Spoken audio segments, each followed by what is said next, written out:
In 2024, the Wisconsin Timber Rattlers had one of the most successful seasons in team history.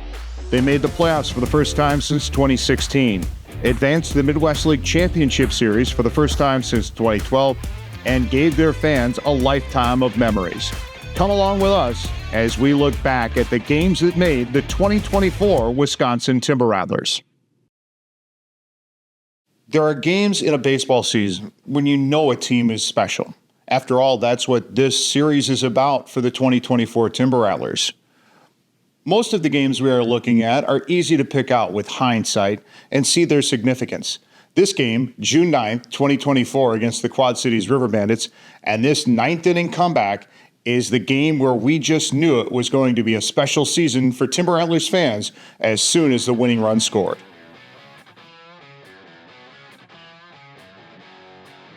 To set the stage on a perfect Sunday afternoon, the final home game of the first half for the Rattlers, Wisconsin had a 3.5 game lead over the Cedar Rapids Colonels with just 10 games left in the half.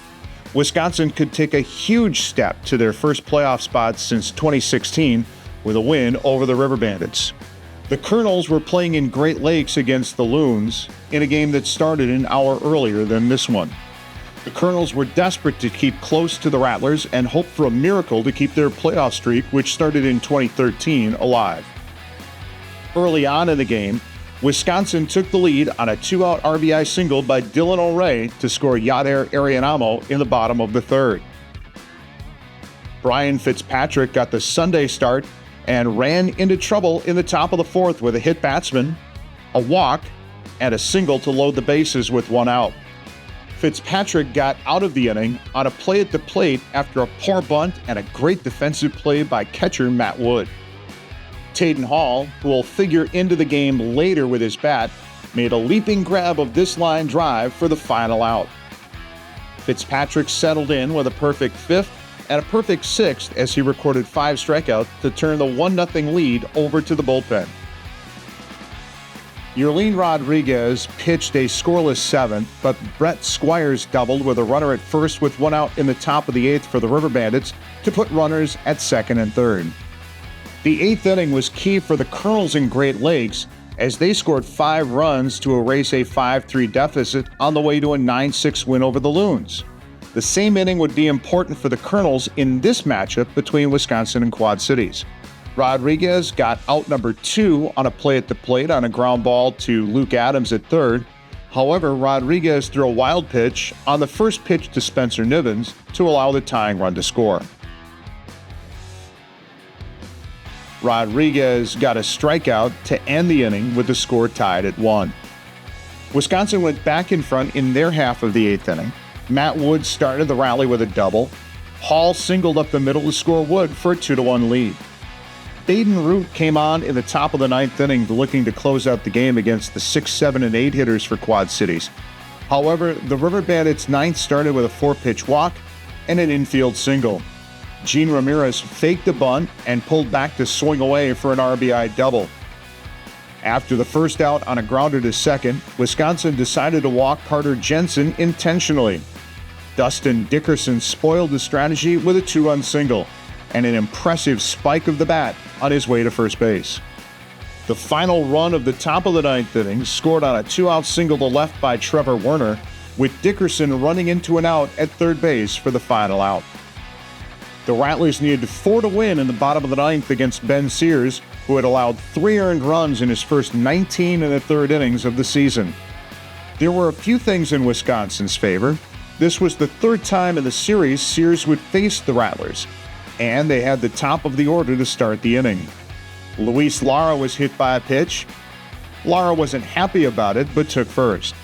Then Yadier Arianamo singled to put runners on the corners. Luke Adams walked on 4 pitches, and Wisconsin had loaded the bases 12 pitches into the bottom of the 9th.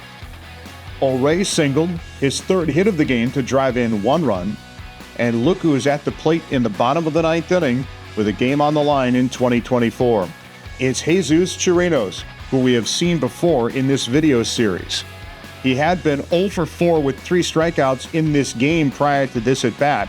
He worked the count to 3-2 before squeaking a single up the middle past the diving Justin Johnson to score the tying runs, with an error allowing O'Reilly to take third. Sears was out of the game without retiring a batter in the ninth, with lefty A.J. Block replacing him. Wood was walked intentionally to load the bases for Taden Hall. All Hall had to do was put the ball into the outfield and the Rattlers would win, and Hall did his job. And there's a fly ball to left. That should be deep enough.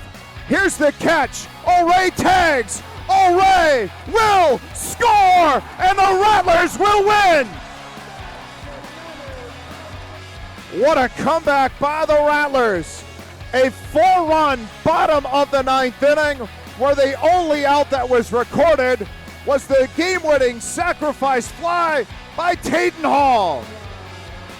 The Rattlers would head out to West Michigan and Fort Wayne to end the first half after this walkout victory. I heard from the Colonels after this game between the Rattlers and Quad Cities. They had been following every pitch of the ninth inning on their bus ride home from Midland, Michigan.